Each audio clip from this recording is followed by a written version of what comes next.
Shalom NCC People dimanapun saudara berada, shalom semuanya yang dikasihi Tuhan, yang diberkati Tuhan. Kasih karunia dari Bapa Surgawi dan damai sejahtera dari Tuhan kita Yesus Kristus selalu menyertai kita semua. Katakan amin. Nah, di setiap ibadah di Covenant Church, Anda selalu mendengarkan Injil, kabar baik. Dan setiap Injil atau kabar baik diberitakan pasti menolong orang untuk memandang Yesus dengan segala keindahannya. Anda tidak akan fokus lagi pada diri sendiri. Ya, yang akan membuat Anda frustasi dan menyiksa diri sendiri. Anda tidak akan pernah dipuaskan. Anda harus penuh dengan Yesus, baru diri Anda merasa puas. Katakan amin semuanya. Nah, hari ini saya mau bagikan tentang pertobatan atau metanoia. Orang bisa menjadi Kristen sejati dimulai dari yang namanya pertobatan. Ada pengajaran yang dulu saya pernah terima juga, mungkin Anda juga, yang mengajarkan keselamatan dengan cara mengupayakan dan meraih keselamatan, bukan dengan iman keselamatan. Nah, hal itu sama sekali tidak memuliakan Tuhan kita Yesus, tapi memuliakan manusia. Itulah keselamatan yang diusahakan, atau keselamatan yang menuhankan diri sendiri. Nah, keselamatan yang menuhankan diri sendiri itu akan berkata, jika kamu ingin selamat, tinggalkan dosa-dosamu, bertobat dari dosa-dosamu, dan terimalah Yesus. Atau kamu harus percaya pada Yesus, lalu kamu harus tinggalkan dosa-dosamu jika engkau ingin selamat. Ya, kedengarannya seolah-olah benar. Namun jika Anda harus meninggalkan dosa dan bertobat dari dosa supaya Anda selamat, maka izinkan saya memberitahu bahwa tidak ada orang yang selamat, saudara-saudaraku. Apa yang dimaksud dengan meninggalkan dosa? Meninggalkan dosa-dosa atau bertobat dari dosa-dosa. Artinya berhenti berbuat dosa di dalam pikiran mereka. Tapi apa kata Alkitab? Alkitab berkata, apapun yang kamu lakukan tanpa iman, itu berdosa. Nah, Alkitab juga berkata, orang yang tahu melakukan hal yang baik, namun tidak melakukannya juga, itu dosa juga. Ya, jadi ada dosa karena melakukan, dan ada dosa karena tidak melakukan. Jadi pemikiran bahwa kita harus meninggalkan dosa sebelum kita bisa diselamatkan, itu bukan pesan Injil. Keselamatan menurut Injil adalah berdasarkan apa yang Yesus kerjakan di atas kayu salib 2000 tahun yang lalu. Anda menerima keselamatan sebagai pemberian atau anugerah. Nah, kemudian anugerah itulah yang mengubahkan hidup saya dan Anda dari dalam keluar. Beberapa orang mengira bahwa mereka harus menjadi orang yang lebih baik agar bisa diselamatkan. Nah, justru Anda diselamatkan supaya bisa menjadi orang yang lebih baik. Menjadi suami yang cinta keluarga, menjadi suami yang cinta istri, menjadi istri yang bijaksana, menghormati suami, menjadi anak-anak yang hormat kepada orang tua, ya, menjadi karyawan yang baik, menjadi bos yang baik, yang mensejahterakan karyawannya. Katakan amin. Ya. Tetapi masih banyak orang yang tidak percaya dengan kerusakan moral atau total depravity. Kita tidak bisa percaya, kita masih percaya dengan kemampuan manusia yang terbatas ini. Anda tidak mampu berhenti berbuat dosa, saudara-saudara, karena Anda memang tidak mampu. Yang bisa Anda lakukan adalah menerima Yesus dan percaya kepada anugerahnya. Dan anugerahnya itulah yang mengubahkan Anda dari dalam keluar. Katakan amin. Nah, saya senang Alkitab berkata, darah Yesus berbicara lebih kuat daripada darah Habel. Nah, mari kita buka ayat yang pertama di dalam Ibrani pasalnya yang ke-12, ayatnya yang ke-24. Mari saudara-saudara kita buka bersama-sama. Dan kepada Yesus, pengantara perjanjian baru, dan kepada darah pemercikan yang berbicara lebih kuat daripada darah Habel. Darah Yesus berbicara lebih kuat dari darah Habel. Ketika Yesus mencurahkan darahnya, darahnya lebih kuat menyerukan pengampunan. Darahnya lebih kuat menyerukan belas kasihan. Darahnya menyerukan pendamaian bagi orang berdosa kepada Tuhan yang kudus. Darahnya menyerukan pemulihan. Dan darahnya berbicara lebih kuat, dikatakan, daripada Habel. Nah, darah Habel berbicara tentang apa? Tentang pembalasan. Karena Anda orang berdosa, harus ada pembalasan. Dan pembalasan itu sudah digenapi oleh Yesus. Katakan amin, ya.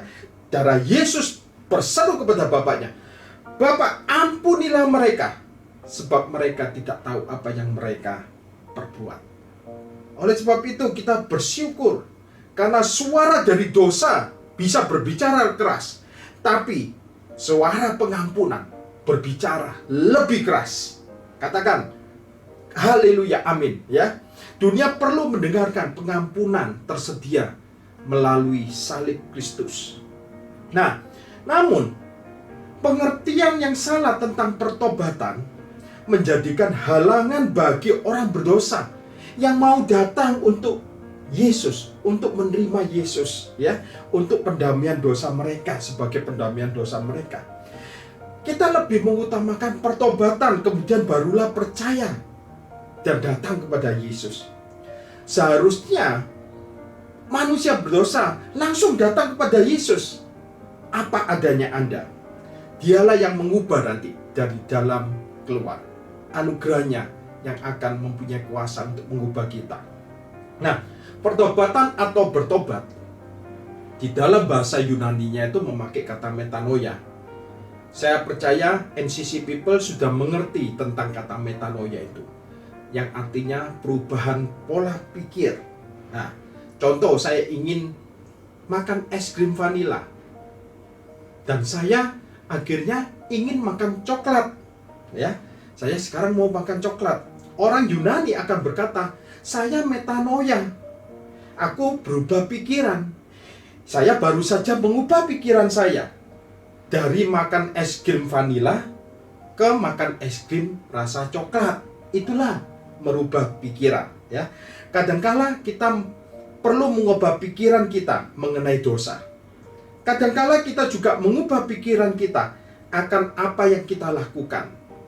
Namun metanoia, sekali lagi, pertobatan bukanlah merasakan penderitaan rasa bersalah di dalam hati nurani kita yang mendakwa kita, ya, yang mengancam kita.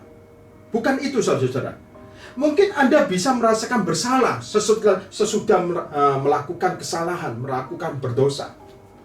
Orang-orang agama lain juga bisa menyesal atas dosa, tapi mereka tetap kehilangan keselamatan karena mereka tidak pernah menerima dan percaya kepada Yesus, ya.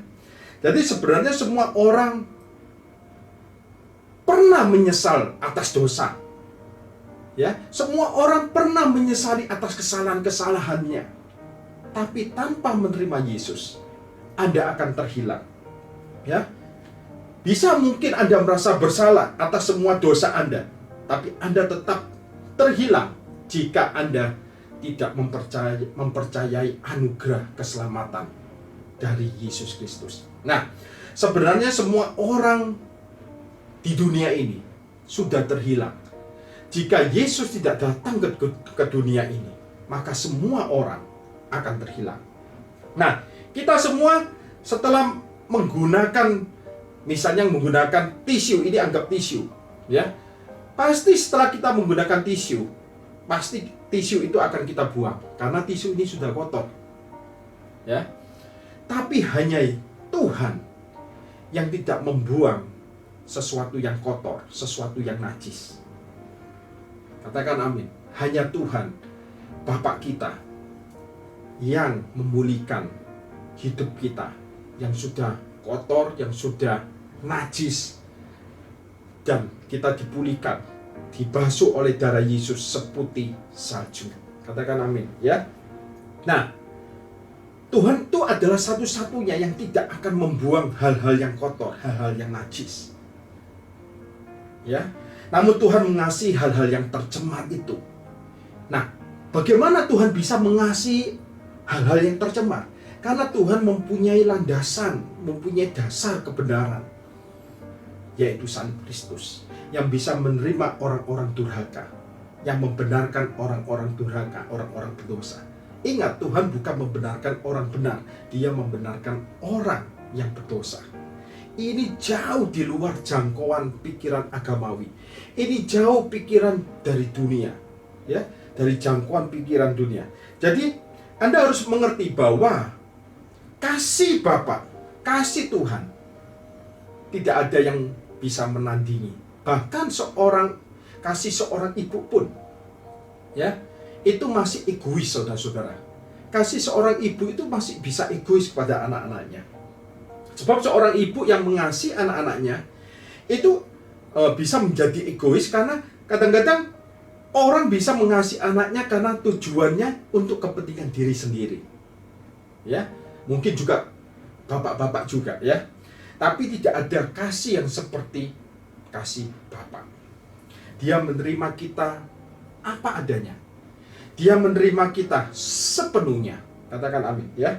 Nah, berbicara tentang pertobatan, tidak lebih dari ketika Anda percaya kepada Yesus, itulah namanya pertobatan.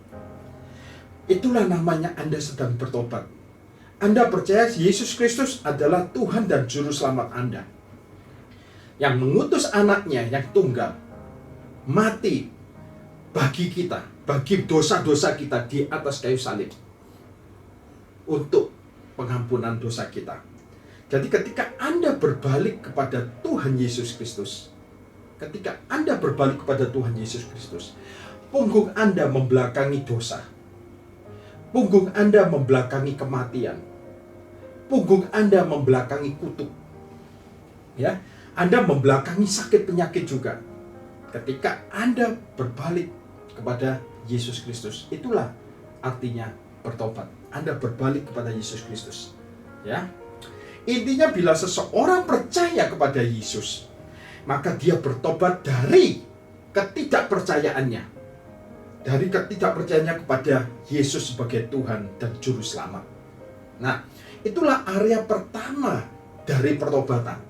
Nah, di Injil Markus, Yesus berkata seperti ini. Kita buka sama-sama di Injil Markus pasal 1 ayat 14. Injil Markus pasal 1 ayat 14. Demikianlah firman Tuhan. Sesudah Yohanes ditangkap, datanglah Yesus ke Galilea memberitakan Injil Elohim. Katanya, waktunya telah genap, kerajaan Elohim sudah dekat. Bertobatlah dan percayalah kepada Injil. Yesus berkata, bertobatlah dan percayalah kepada Injil. Coba Anda perhatikan. Jadi sebelum Anda percaya kepada Injil, Yesus berkata apa? Bertobatlah. Ubahlah pikiranmu. Nah, pertanyaannya, pikiran apa yang perlu diubah?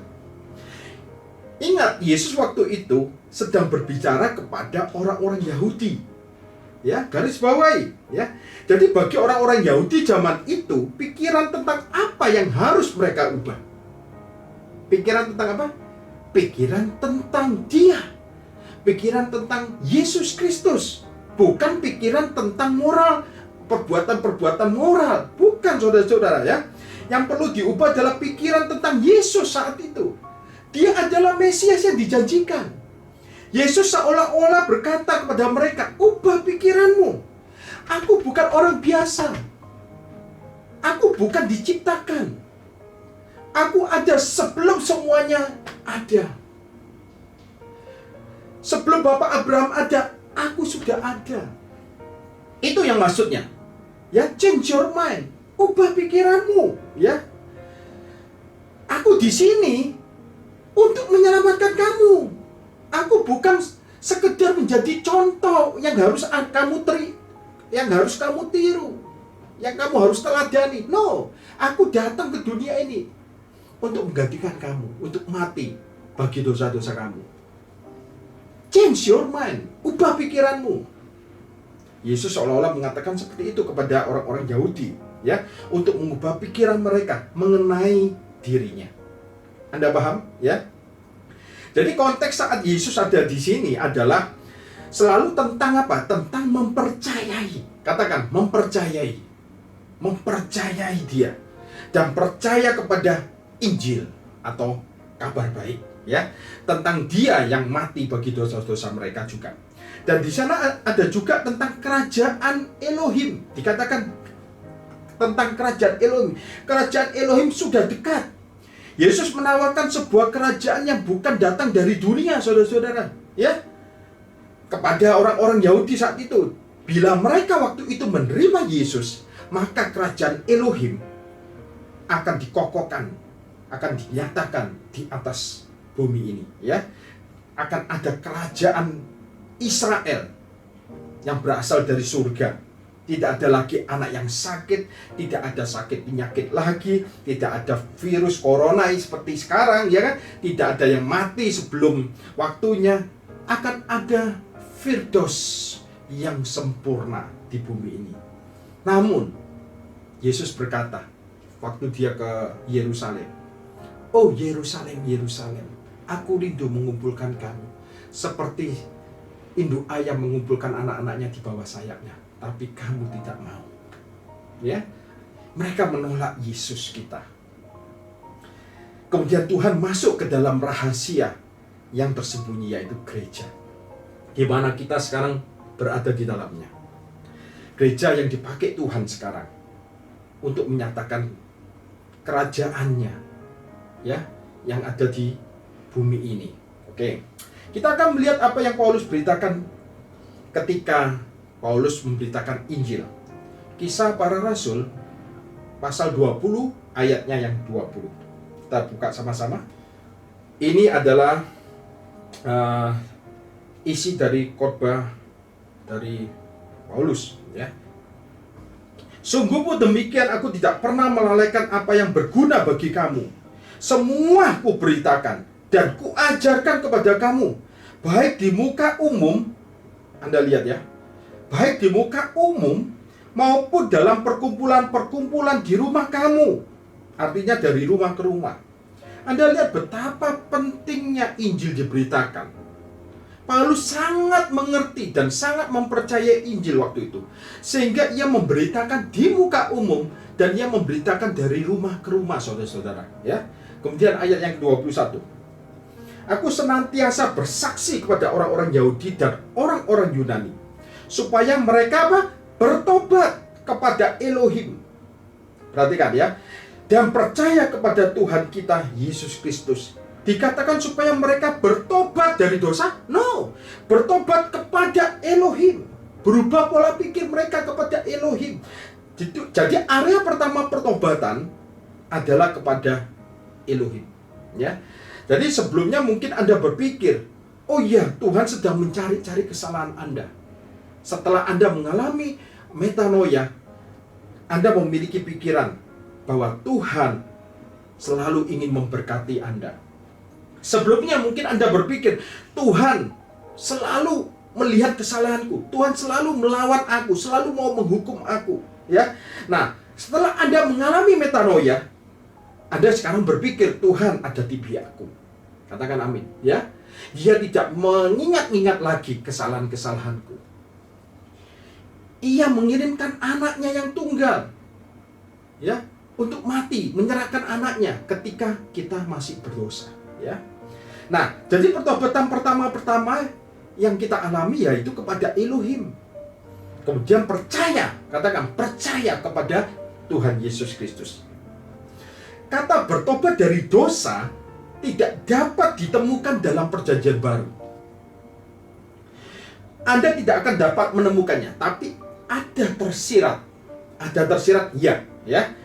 Artinya ada area-area dalam hidup kita, dalam proses hidup kita, yang memang harus mengalami perubahan pola pikir.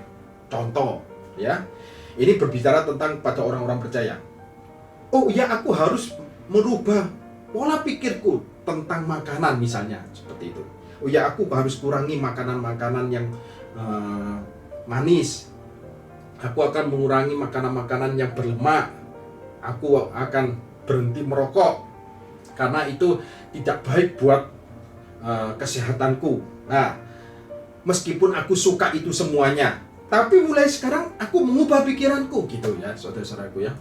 Tapi bukan dengan kekuatan Anda, tapi dengan kasih karunia Tuhan, Anda pasti bisa.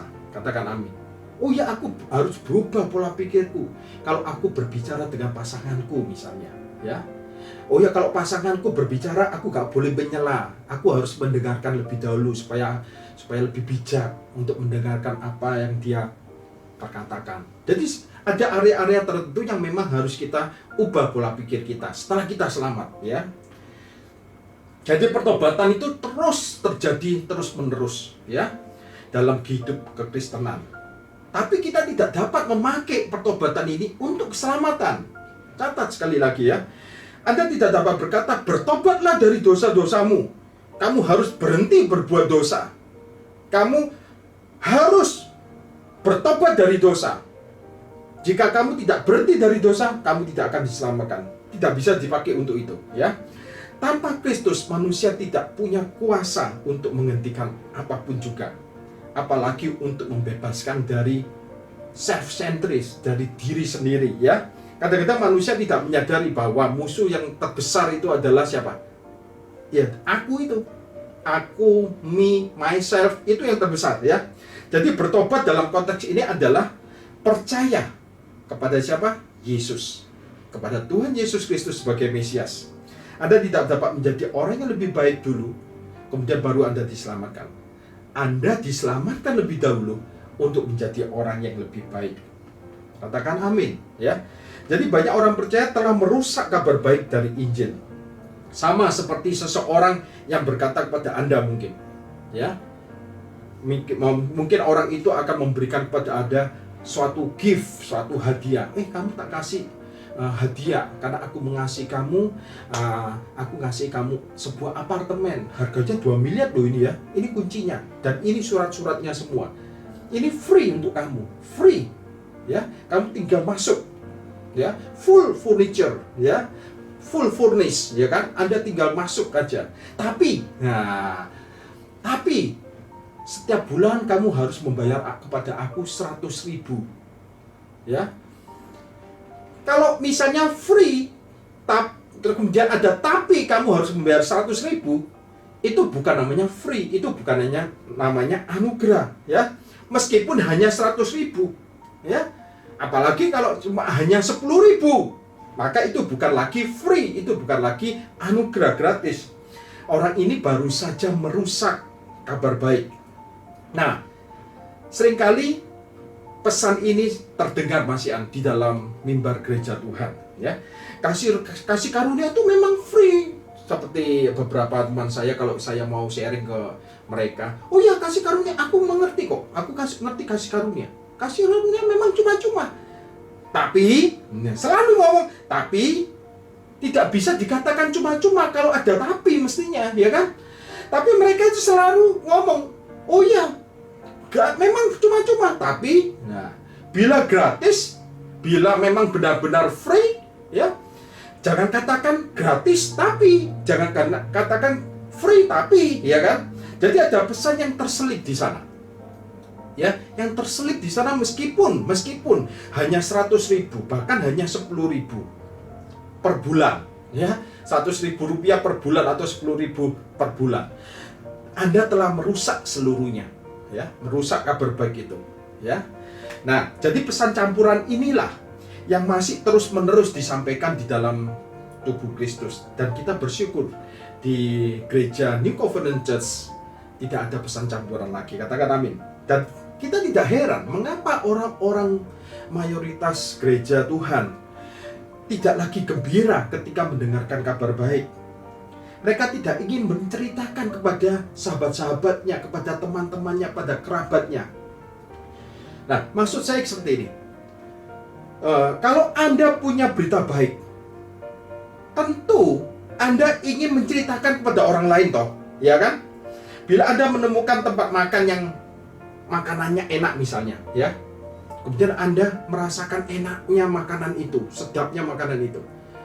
Anda pasti tanpa disuruh, Anda akan menceritakan kepada teman-teman Anda yang suka dengan makanan sejenis itu. Pasti Anda menceritakannya dengan bersemangat. Anda menceritakan tentang tempat makanan itu. Ya, Anda begitu bersemangat menceritakan tanpa dengan 4 langkah untuk menceritakan tempat makanan tadi itu. Anda nggak perlu belajar 4 langkah ya, 7 langkah ya, 7 kunci, berapa kunci untuk menceritakan itu. Nggak perlu, itu dengan sendirinya Anda akan menceritakan dengan happy, ya, dengan sukacita. Anda akan menceritakan pada orang-orang sekitar Anda. Dan saya merasakan itu, ya. Sampai sekarang saya kemana-mana selalu menceritakan tentang siapa? Yesus. Tentang kasihnya, tentang keindahannya, tentang kemurahannya di dalam hidup saya. Saya selalu menceritakan, ya, untuk menjadi kesaksian. Nah, lalu ada suara yang mengatakan seperti ini. Wah, kalau begitu Anda membuat berita Injil ini seperti kepercayaan yang gampangan, Pak Yanuar. Memang gampang, saya ngomong, memang gampang di sisi kita gampang. Tapi di sisi Tuhan, Dia harus mengorbankan anaknya. Yesus harus menderita. Ia harus menderita. Bahkan ketika di Getsemani, di Taman Getsemani malam itu, Dia hanya memikirkan bagaimana Dia mau dijadikan dosa, ya. Keesokan harinya Dia mau dijadikan dosa. Dia sudah gentar. Alkitab mengatakan Dia gentar, dan kemudian keringatnya keluar bercampur darah. Ketika itu hanya memikirkan bagaimana Dia nanti akan terpisah dengan Bapaknya, ya, bagaimana Dia akan mengalami maut, kematian. Kematian itu, saudara-saudara, sangat menakutkan, mengerikan, saudara-saudara. Justru itu Tuhan itu benci dengan kematian. Dan Dia memberikan kehidupannya kepada kita semuanya. Katakan amin. Bayangkan Yesus ketika Dia dijadikan dosa. Anda bisa melihat bagaimana, Anda bisa renungkan bagaimana kengerian yang dihadapi. Dia terpisah dari Bapaknya. Dia mengatakan, Eli, Eli, lama sabachthani. Dia terpisah, saudara-saudara.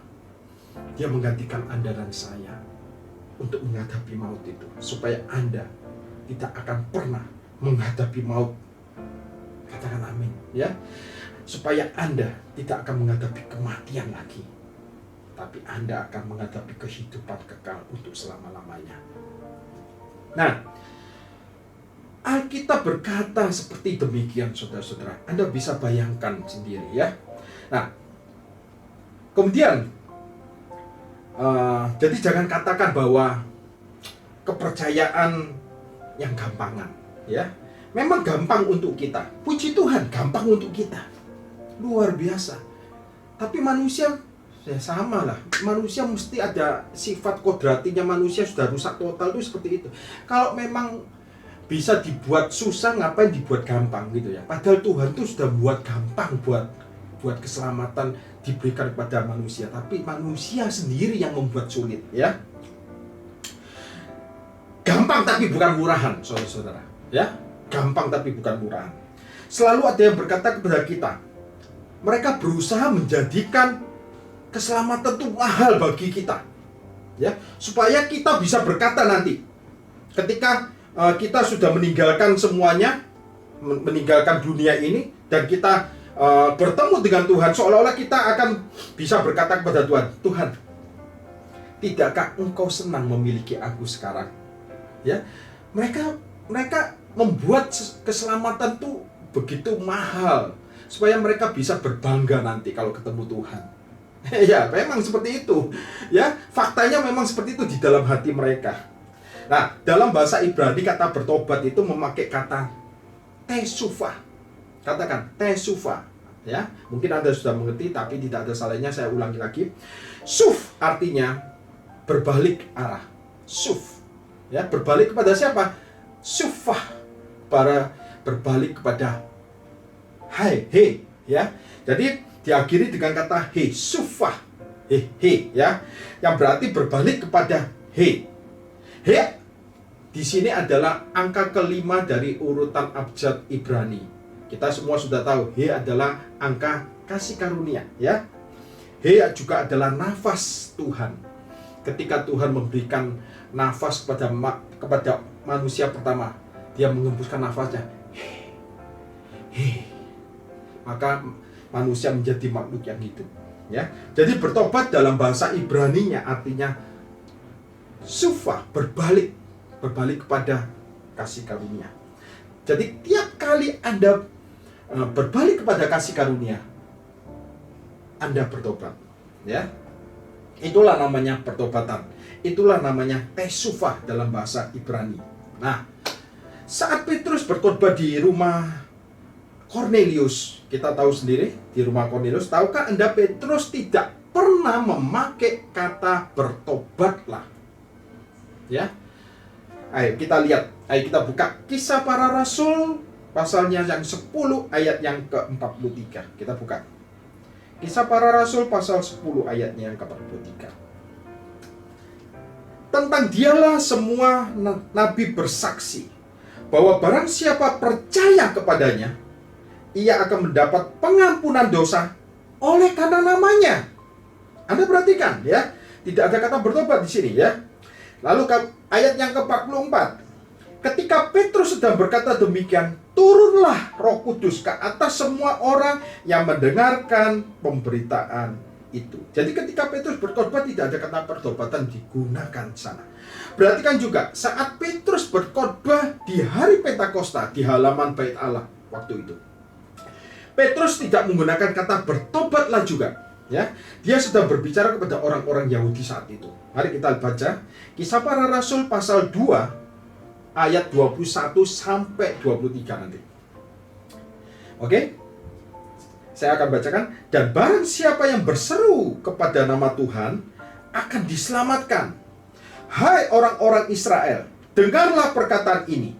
Yang aku maksudkan ialah Yesus dari Nazaret, seorang yang telah ditentukan Elohim dan yang dinyatakan kepadamu dengan kekuatan-kekuatan dan mujizat-mujizat dan tanda-tanda yang dilakukan oleh Elohim dengan perantaraan dia di tengah-tengah kamu, seperti yang kamu tahu. Dia yang diserahkan Elohim menurut maksud dan rencananya, kan telah kamu salibkan dan kamu bunuh oleh tangan bangsa-bangsa durhaka. Saudara-saudaraku, mereka semua telah melihat Yesus secara fisik di sini.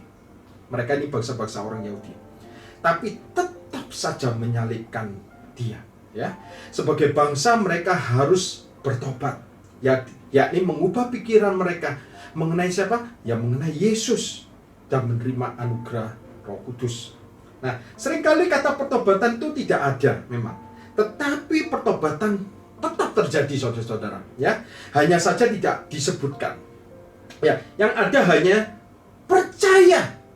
Dikatakan percayalah. Ya, yang disebutkan kata percaya. Nah, kita baca kembali Kisah Para Rasul 10 ayat 43 tadi.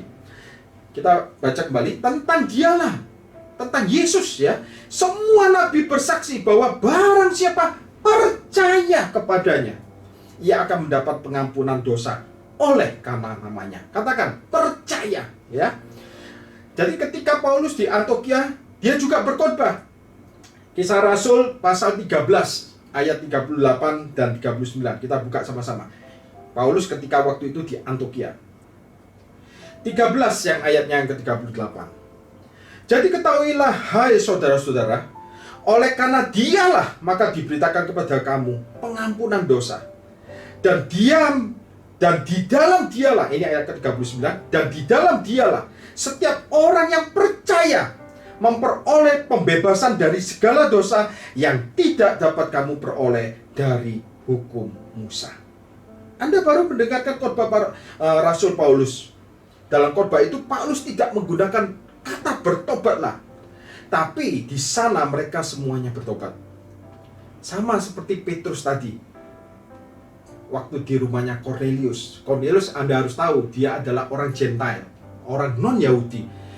Dan Kornelius ini adalah orang non-Yahudi pertama kali yang mendengarkan Injil, saudara-saudara, melalui Petrus ya. Nah, dan keesokan harinya Petrus ini dipanggil di markas besar di Yerusalem.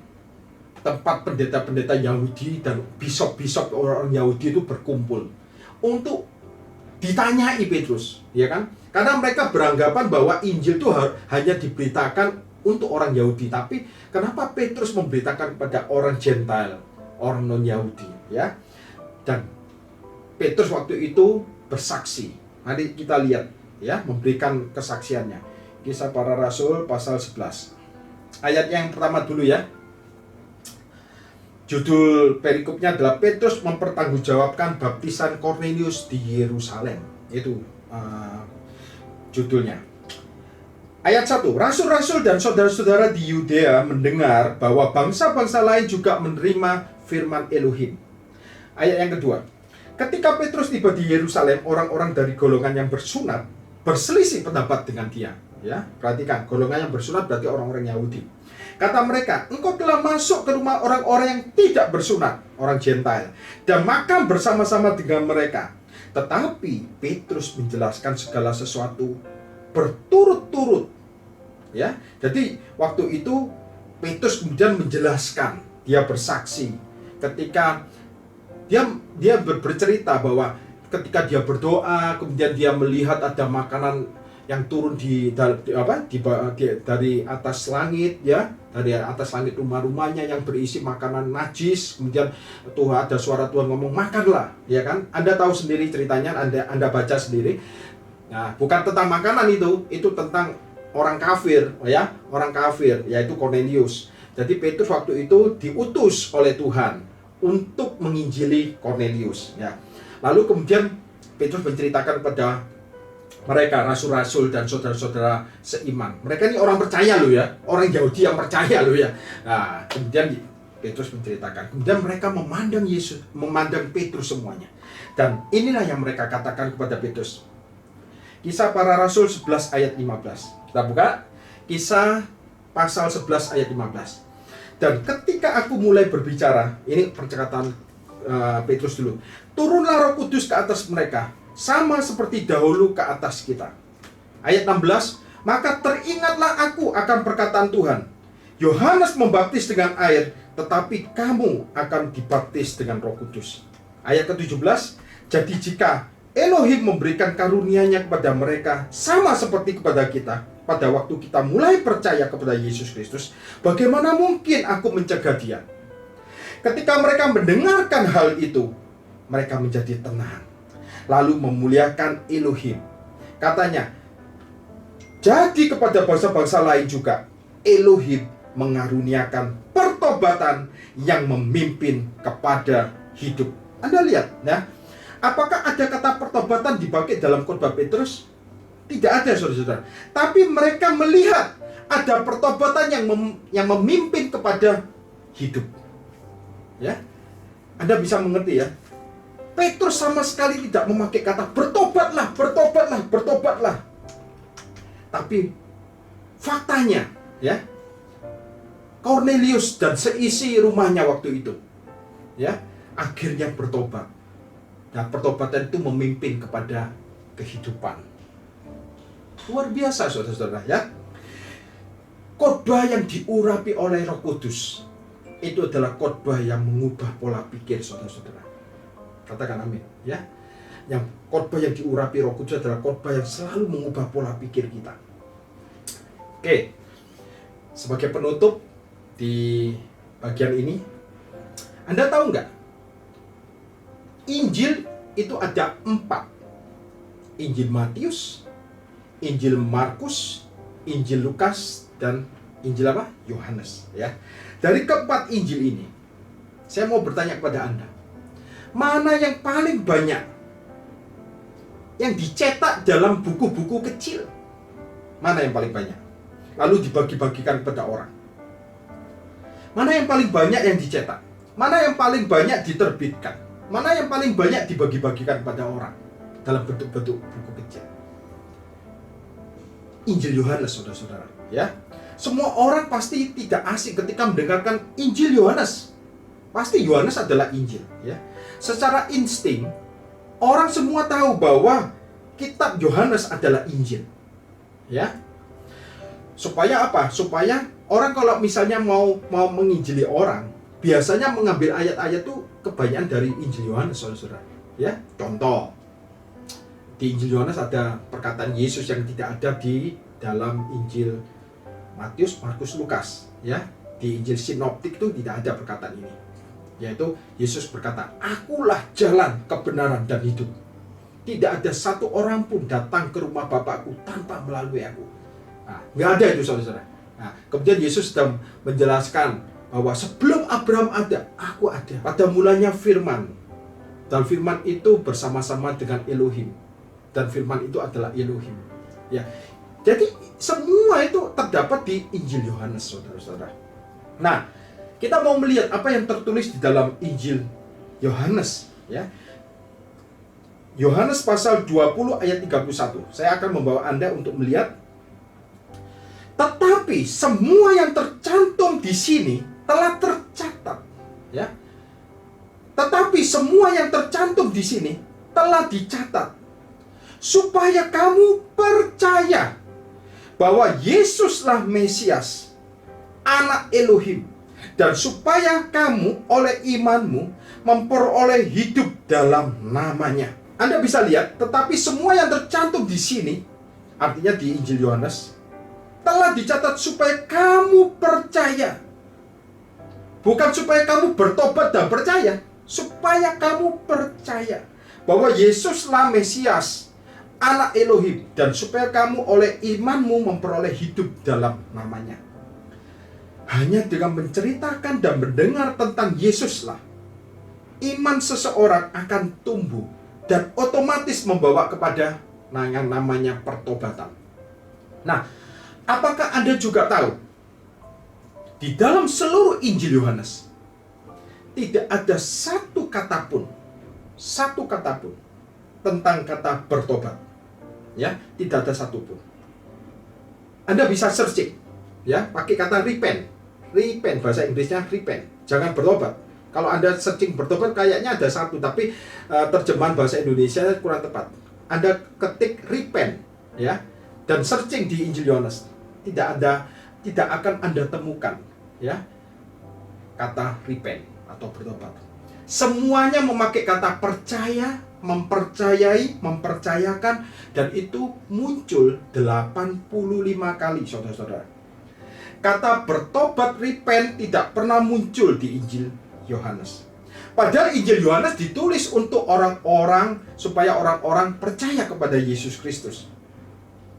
Apakah Yohanes tidak mengerti kebenaran? Dia tidak memakai kata bertobat? No, ya.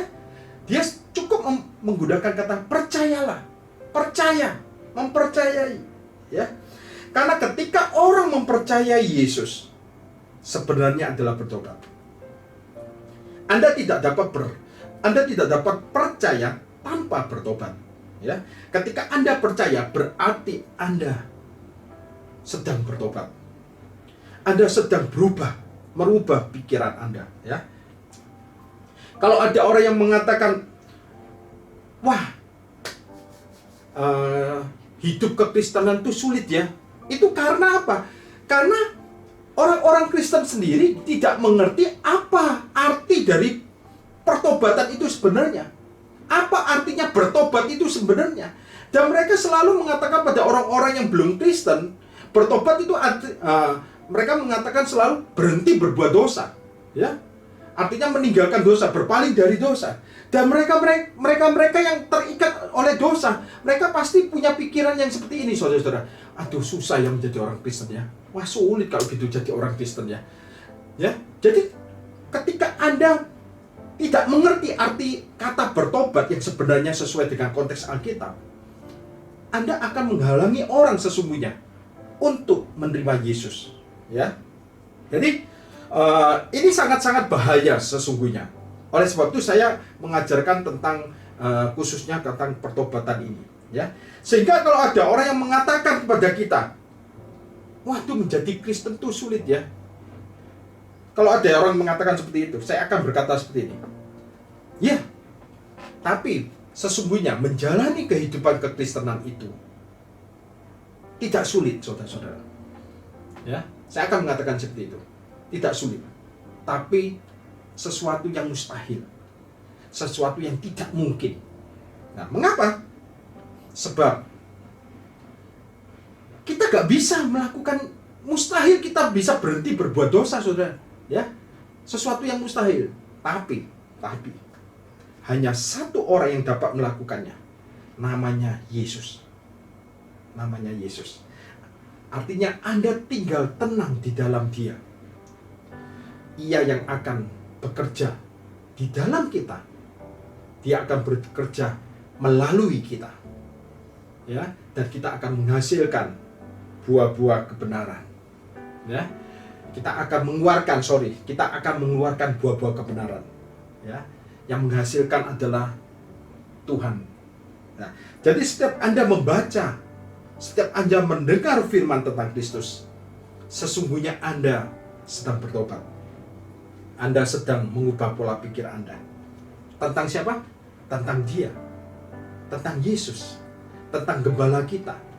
Tentang sahabat kita yang tidak pernah meninggalkan kita. Tentang mempelai kita yang akan menjemput kita. Dia akan menjemput sendiri. Dia tidak akan memerintahkan, Gabriel, turun, jemput mempelaiku. Enggak, Mikael, kamu turun. Enggak, Dia sendiri yang akan turun menjemput Anda dan saya. Katakan amin, ya. Dan hidup Anda akan semakin indah berjalan bersama Kristus. Semua ujung-ujungnya nanti hanya untuk kemuliaan nama Tuhan kita Yesus Kristus dalam setiap area hidup kita, baik dalam keluarga Anda, ya, baik itu dalam pernikahan Anda, baik itu dalam hubungan Anda dengan siapapun juga, baik itu dalam pelayanan Anda, baik itu di dalam pekerjaan Anda, itu akan memuliakan Dia dalam segenap apapun yang kita lakukan. Terpujilah nama Tuhan kita Yesus Kristus. Semuanya mari kita kembalikan segala puji, segala hormat, segala kemuliaan hanya untuk Yesus Kristus, Tuhan Juru Selamat kita yang hidup. Katakan amin, amin, amin. Nah, mari kita tutup ibadah online dari New Covenant Church pada saat hari ini. Senang sekali saya bisa membagikan firman Kristus, dan hendaknya kita selalu bertobat, ya. Jadi setiap firman Kristus yang disampaikan kepada Anda melalui New Covenant Church, jemaat Tuhan akan selalu mengalami metanoia, mengalami perubahan pola pikir, ya, dan selalu Anda mengenal Dia, keindahan Dia dan kemuliaan Yesus Kristus. Mari kita tutup. Bapa kami yang ada di surga, terima kasih atas anugerah salib Kristus yang menjadi korban penghapus dosa kami di atas kayu salib. Kami berterima kasih Bapa, karena Kristus sudah menebus dosa-dosa kami. Tuhan, lihatlah kami, anak-anak-Mu, yang selalu membutuhkan perlindungan-Mu, ya Tuhan. Yang selalu membutuhkan Yesus ada di tengah-tengah kami. Biarlah sepanjang minggu ini Tuhan memberkati-Mu, Tuhan melindungi-Mu, Tuhan menyinari Engkau bersama-sama dengan orang yang Engkau kasihi, dengan kasih karunia-Nya yang berlimpah-limpah. Tuhan menghadapkan wajah-Nya kepada Engkau, kepada anak-anak-Mu, kepada orang tua-Mu, kepada orang-orang yang Kau kasihi, dan memberikan damai sejahtera. Sepanjang minggu ini kita dilindungi dari mara bahaya, dari kecelakaan, dari sakit penyakit, dari apapun itu virus namanya, dari mara bahaya, dari kuasa kegelapan. Tuhan melindungi engkau dengan sempurna.